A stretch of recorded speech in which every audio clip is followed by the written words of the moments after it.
রেডিওতে শোনানো সমস্ত চরিত্র কাল্পনিক ও বাস্তবের সাথে এর কোনো সম্পর্ক নেই এবং গল্পটি শোনার জন্য হেডফোন ব্যবহার করতে অনুরোধ করা হলো।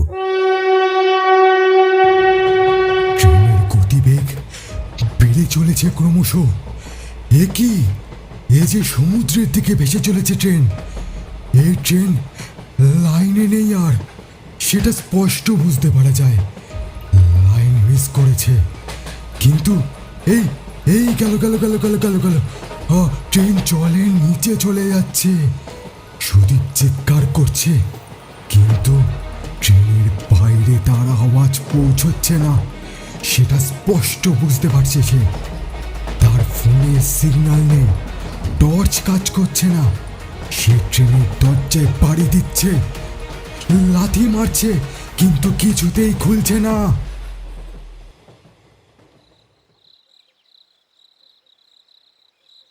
আজ থেকে ঠিক 1 মাস আগে সুদীপদেরই নিউজ চ্যানেলের এক সাংবাদিক অদৃশ্য হয়েছিল এই বেরিয়াপুর স্টেশন থেকে। জানি না কেন বা কিভাবে, তবে আজ সুদীপকে পাঠিয়েছে এই বেরিয়াপুরের স্টেশনেরই রহস্য উদ্ঘাটন করতে। টিকিট কাউন্টারে এসে সে জিজ্ঞাসা করল, দাদা বলছি এই বেগুনদাহ লোকালের টাইমটা কি আছে?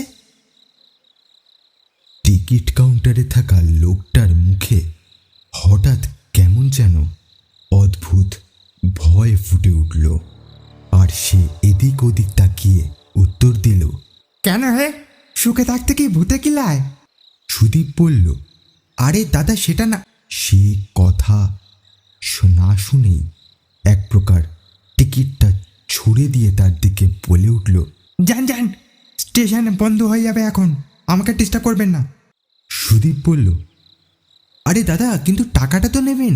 সে যেন কোনো রেসপন্স না দিয়েই, টাকা না নিয়েই দৌড়ে টিকিট কাউন্টার থেকে বেরিয়ে গেল, বলা যায় পালিয়ে গেল। সুদীপও আর অপেক্ষা করে না সেখানে, সোজা প্ল্যাটফর্মে চলে গেল।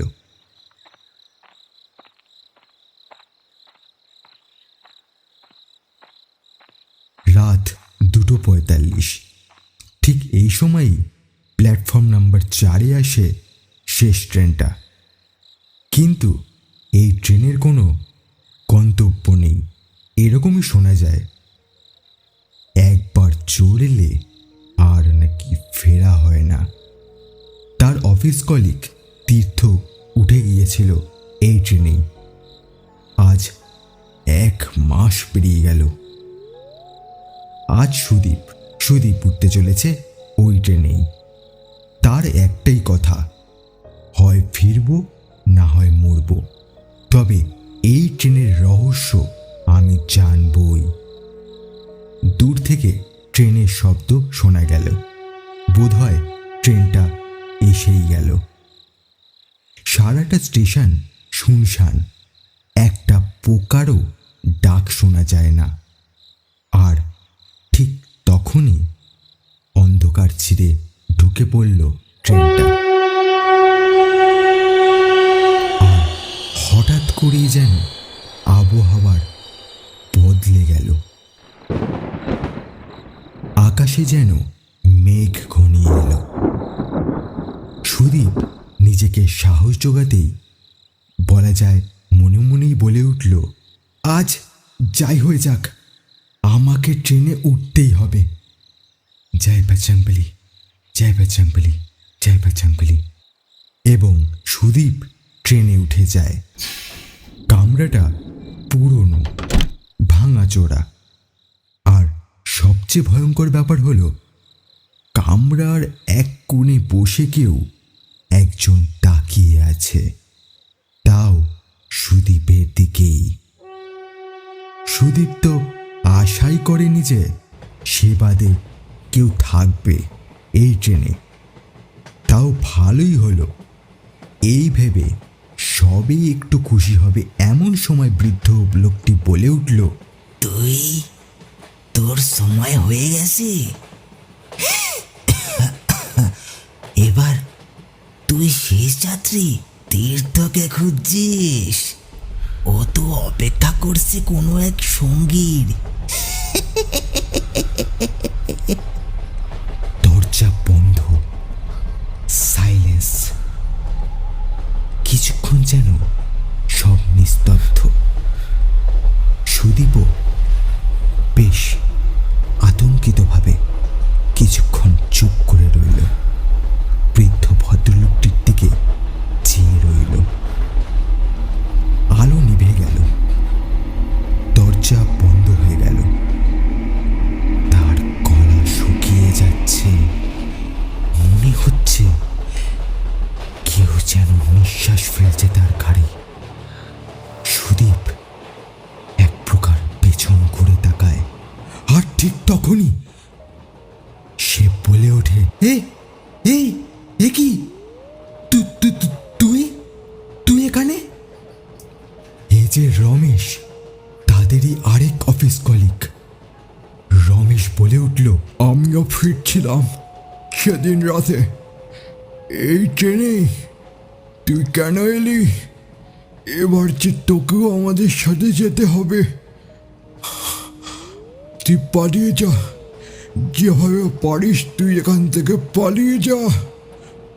পালিয়ে যা সুদীপ, পালিয়ে যা। কামরার সব জানলার কাচের বদলে রক্তমাখা হাতের ছাপ ভেসে উঠছে। হ্যাঁ, ঠিক শুনছ, ঠিক কাজ না, সবগুলো জানলার ভিতর থেকে অনেকে তাকিয়ে আছে। কারো চোখ নেই, কারো মুখে গর্ত, আর সেই মুহূর্তে কামরায় ভরে গেল অসংখ্য যাত্রী।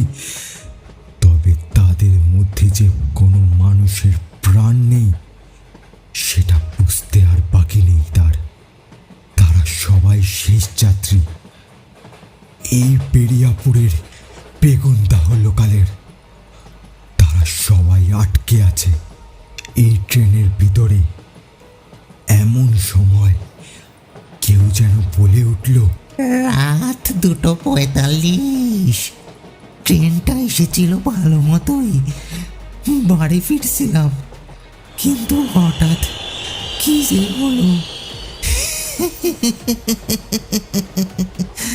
এই ছোকরা, এই তুই পারবি আমাদের বার করতে? পারবি আমাদের মুক্তি দিতে? বল না, এই ছোকরা বল। সুদীপ চিৎকার করছে, বাঁচাও, বাঁচাও, কে আছো, বাঁচাও। জয় বাজাকবলি, জয় বাজাকবলি, আমার ছেড়ে দাও, জয় বাজাকবলি, জয় বাজাকবলি। কিন্তু ট্রেনের বাইরে তার আওয়াজ পৌঁছাচ্ছে না, সেটা স্পষ্ট বুঝতে পারছে সে। তার ফোনের সিগন্যাল নেই, টর্চ কাজ করছে না। সে ট্রেনের দরজায় পাড়ি দিচ্ছে,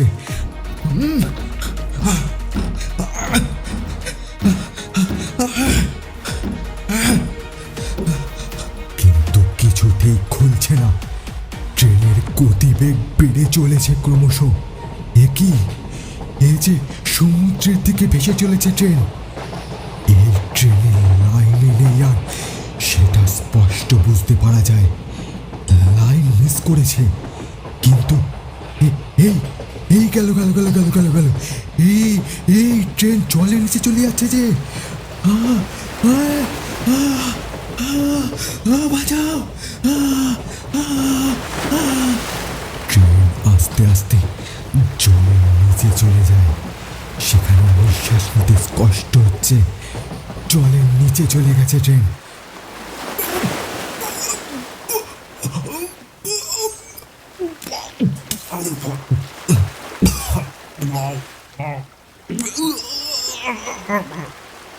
এবার তাকে কামড়ে থাকা অতৃপ্ত আত্মারা, ভূতেরা গলা চিপে ধরল, আর সবাই বলছে একই সাথে, তুইও আমাদের বাঁচাতে পারলি না, তুইও দিতে পারলি না আমাদের মুক্তি। এবার তোকেও ছাড়বো না আমরা, তোকেও ছাড়বো না।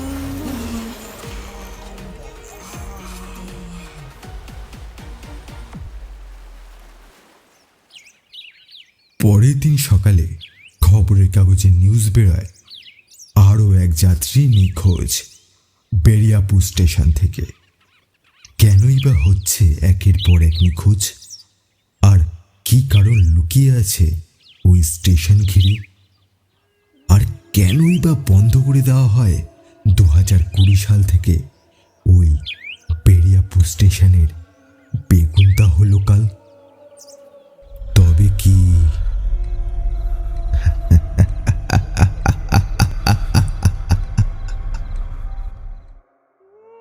নমস্কার, আপনারা এতক্ষণ শুনছিলেন শেষ ট্রেনের যাত্রীর দ্বিতীয় পর্ব।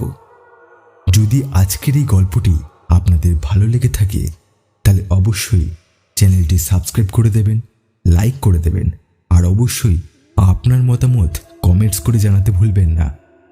আপনাদের প্রথম পর্বে এত ভালোবাসা পেয়ে আমরা দ্বিতীয় পর্ব এনেছি। এই পর্বেও যদি এরকমই ভালোবাসা বজায় থাকে তাহলে আমরা এর তৃতীয় পর্ব আনব, কথা দিচ্ছি। ততক্ষণ ভালো থাকবেন, সুস্থ থাকবেন এবং সুরক্ষিত থাকবেন, আর এভাবেই